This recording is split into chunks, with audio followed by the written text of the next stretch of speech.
rata 1 ton jatuh di jalanan, gak ada lapangan, itu aku 1 jam tuh ya, di aspal lagi di jalanan, untuk agak patah ya begitu. Saya juga punya teman jual kambing, jual sapi tuh, waduh ketika lagi nurunin alasan mesen, tukangnya main tarik aja dari mobil loncat, patah kakinya, nggak jadi beli, risiko dibalikin lagi.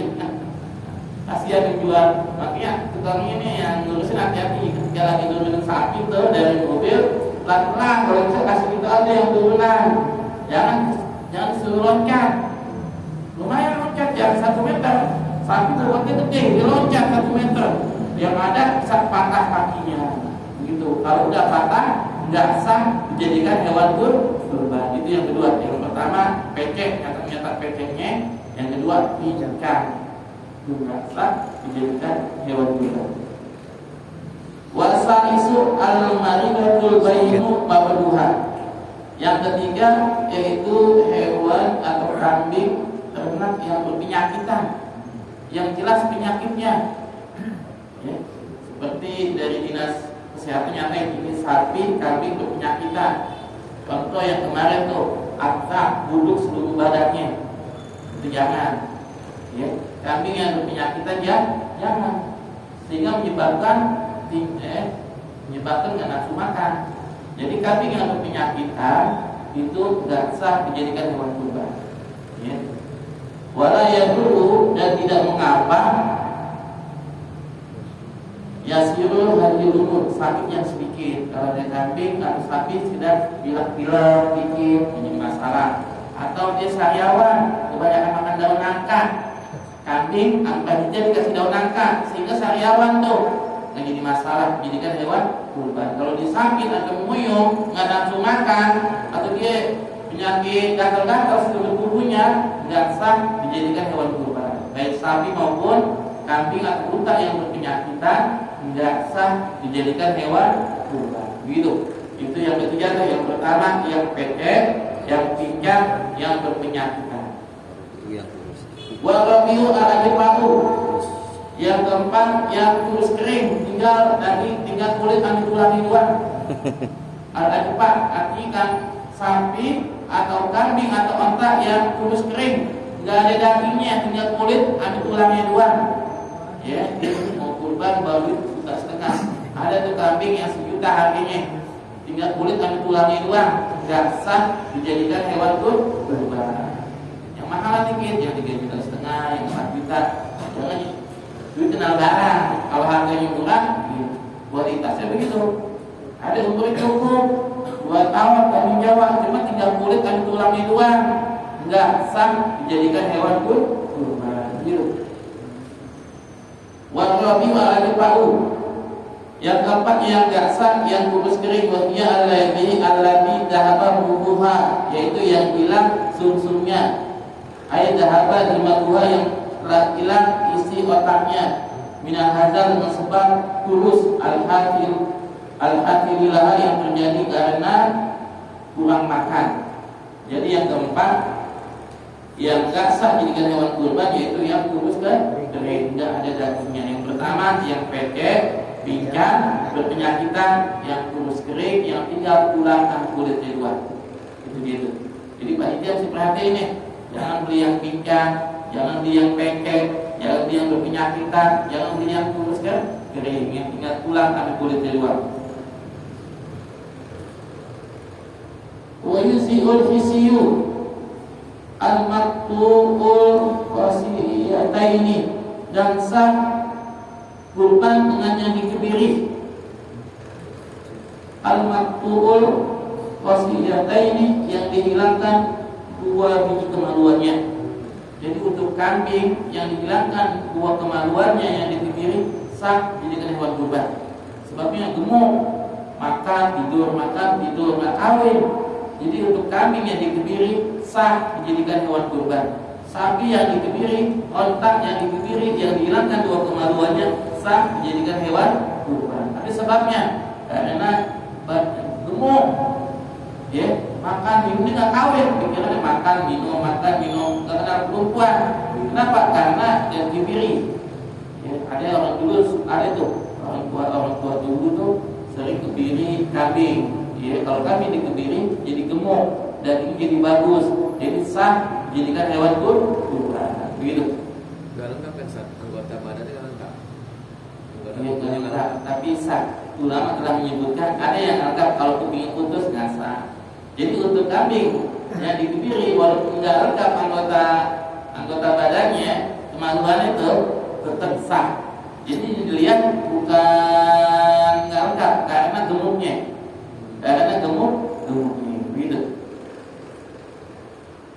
Ya. Wa yuzil misyu ayil maqtul wasiyataini, itu yang dihilangkan dua kemaluannya. Wal maksulul qarni, dan yang patah tanduknya. Ada kambing atau sapi yang patah tanduknya sah dijadikan hewan kurban. Ya, begitu. Ada kambing nih patah tanduknya karena berantem, sah dijadikan hewan kurban. Atau baru lahir nggak ada tanduknya, sah dijadikan hewan kurban. Illa bi'ahdir bilahmi, jika tidak membawa pengaruh pada dagingnya.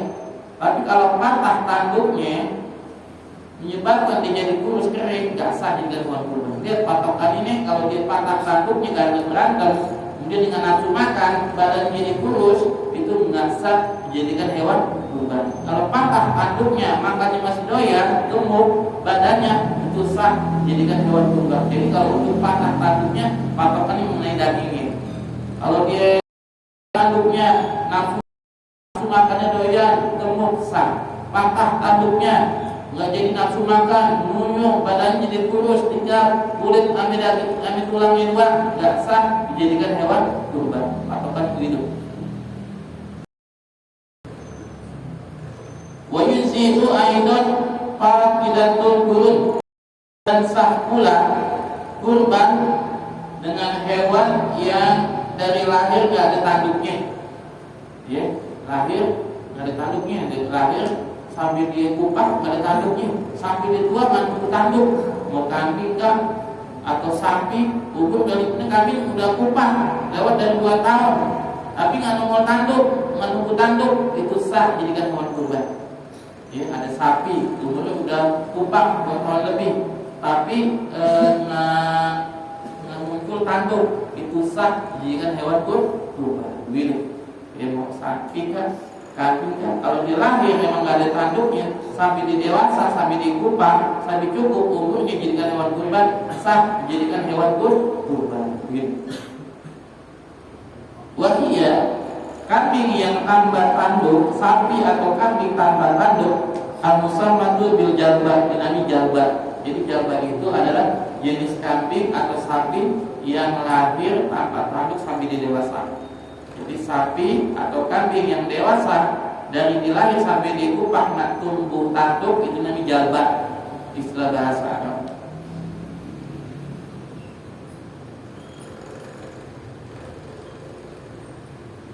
Wala tuzihul maqtu'atu kulil uduni, dan tidak sah yang putus telinganya.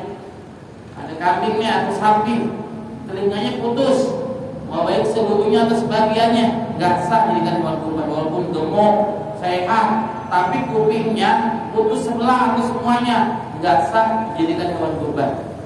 Begitu. Tadi kalau di kiri masih sah, tapi kalau kupingnya sudah putus, sudah hilang, baik seluruhnya atau sebagiannya, itu nggak sah dijadikan hewan kurban.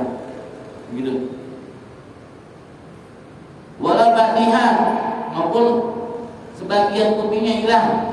Walal makhlukatu bila udunin, atau kambing lahir tanpa telinga.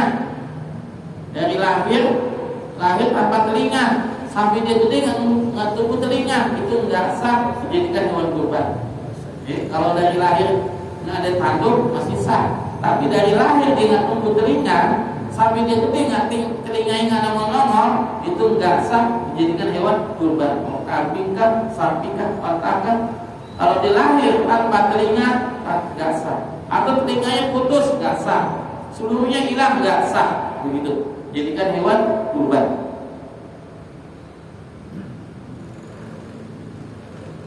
Wala maqtu'atul dzanabi wala ba'diha, dan enggak sah pula yang putus ekornya atau sebagiannya. Ya.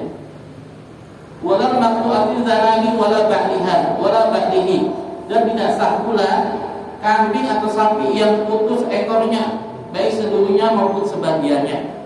Ada kambing nih atau sapi, ya, buntutnya nggak ada atau buntutnya putus seluruhnya atau sebagiannya, nggak sah dijadikan hewan kurban. Jadi walaupun dia murah, gemuk, nggak ada buntutnya, putus, digunting ada getahnya sedikit, nggak sah. Dijadiin dompet dengan kunci, sapi dipotong sedikit aja dipotong nih, buntutnya panjang dipotong sedikit, ya, itu nggak sah jadikan hewan kurban. Ya, yang putus kupingnya, yang putus buntutnya, itu nggak sah jadikan hewan kurban. Kalau tanduk, patah, dia kalau dia masih gemuk sah. Kalau dia patah tanduknya nggak nafsu makan jadi sedikit, kurus nggak sah. Begitu.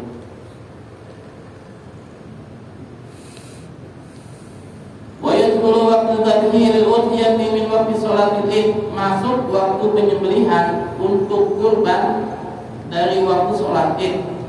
Aidin nahar. Jadi kapan dimulai penyembelihan? Setelah melaksanakan sholat Id. Jadi untuk Idul Adha dipercepat waktunya. Jangan ditunda-tunda. Kalau untuk Idul Fitri diperlambat. Jadi untuk Idul Adha mulainya agak pagi, 6:30. Ya, kalau untuk Idul Fitri jam 7 atau 7:30. Kenapa? Biar ada leluasa untuk menyembelih hewan kurban. Begitu. Wa yadkhulu waqtu dzabhi, dan masuk waktu penyembelihan dan udhiyah untuk kurban min waktu sholat Id, dari semenjak waktu sholat Id. Ketika sholat Id udah boleh tuh, ya, imam udah takbir nih. Nah, ketika imam takbir itu seandainya kata ibu-ibu motong atau orang yang nggak sholat Id udah boleh dia motong hewan kurban. Kalau keluar sholat Id, pelaksanaan sholat Id jam 6:30, jam 6 udah motong, atau di subuh udah motong. Jadi pelaksanaan udah mulai melaksanakan sholat dan sesudahnya. Aidin nahar, yaitu sholat Idul Nahar dengan hak. Wa ibaratul rawdah asluha, dan keterangan kitab rawdah dan aslinya yadkhulu waqtu tadhiyati idza talati salsu yauman nahar. Dalam kitab rawdah dan asli kitab rawdah masuk waktu penyembelihan apabila matahari sudah terbit pada hari tanggal 10. Kalau matahari sudah terbit, ya sekitar jam 6:30 tuh, matahari terbit sekitar jam 6:17, itu udah boleh tuh. Jadi patokannya dalam kitab rawdah dan aslinya kitab rawdah, waktu penyembelihannya pada tanggal 10 ketika matahari sudah terbit, sekitar jam 6:17. Sekitar jam 6:17 udah boleh. Wa madabatu rakaataini, dan berlalu sekitar 2 rakaat.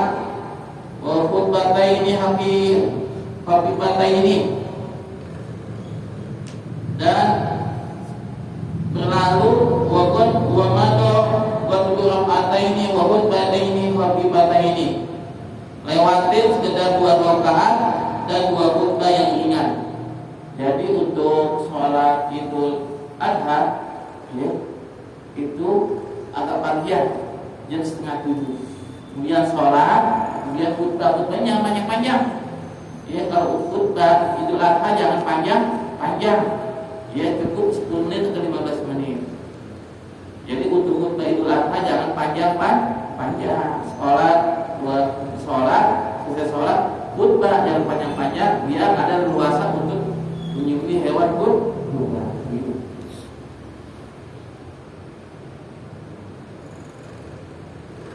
Wa yastamiru waqtu dzabhi, dan berlangsung waktu penyembelihan ila ghurubi syams, sampai matahari terbenam, min akhir ayami tasrik, di akhir hari tasrik.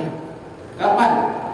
Akhir penyembelihan pada tanggal 13 waktu maghrib. Kalau udah tanggal 13 Zulhijjah, Ya, pas waktu maghrib itu udah habis. Karena pergantian hari dalam Islam maghrib. Jadi pergantian hari dalam Islam maghrib. Pas masuk maghrib tanggal 13 Zulhijjah habis waktu kemudian. Jadi itu awalnya dari semenjak selesai sholat Idul Adha, akhirnya sampai tanggal 13 hari Tasyrik. Pas waktu maghrib udah habis waktu kemudian. Lewat dari situ jatuh sedekah. Sebelum waktu itu jatuh sedekah. Begitu. Wahiyah asal satu muttasilatu bi asri Dzulhijjah. Hari Tasyrik itu yaitu 3 yang bersambung dengan tanggal 10 bulan Dzulhijjah. 3 yang bersambung dengan tanggal 10 bulan Dzulhijjah. Berarti tanggal 11, 12, 13. Di tanggal 13 maghrib habis waktu kemudian. Saat kata di nyembelih juga itu jatuhnya sedekah. Wallahu a'lam. Jangan saya. Mau nanya Sebelum ada pertanyaan. Dua boleh, Ustaz. Boleh.